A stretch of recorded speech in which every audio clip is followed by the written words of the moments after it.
Welcome to the PhoneArena video review of the Samsung Restore M570. The Restore replaces the Reclaim in Sprint's lineup, and is the second eco-friendly phone we've seen Samsung carry on Sprint. It goes back to the original M540 design with the side-sliding QWERTY keyboard, but is much smaller. It has basically the same features as we've seen on all the M phones with QWERTY keyboards.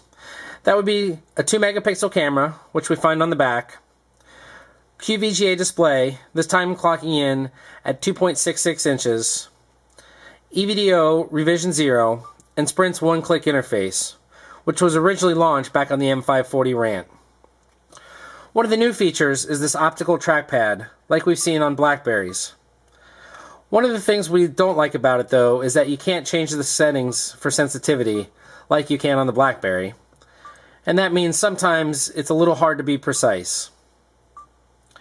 It's a nice little trick. We don't think it has any real benefits over a traditional D-pad, but it is a little bit smaller, which allows the phone to be a bit smaller, or the keypad or display to be a bit bigger. We don't really have a complaint with it, and it is a novel feature to have. Beyond that, the phone feels very good. It's quite solidly built. The keys are a little bit flat, but they do have some tackiness, and when you click them, there's a definite feel to it. We were tapping out messages pretty quickly with this, and relatively accurately. What you see here is the limeade color. There are two different hues, the other one being midnight, which is basically black with some blue accents. They both have the chrome bezel around them. However, on the midnight version, the back is completely black.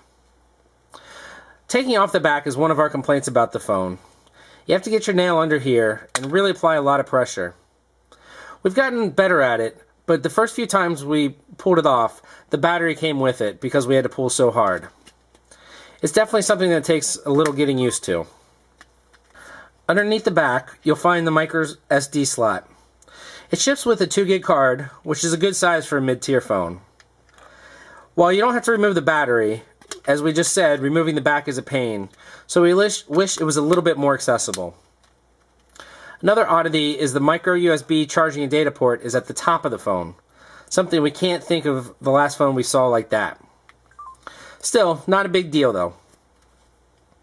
Overall, we like the Restore. It's a good phone. It does what it's supposed to do.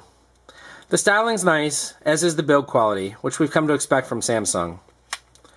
We did have some call quality issues, which holds it back, and we don't like it as much as the Reclaim, because of this. However, at $50 on contract, it's a good, solid mid-tier option for those not looking for a smartphone. Under the battery door, we find the micro SD card. Welcome to Sprint. Are they spike? So we make an accidental call.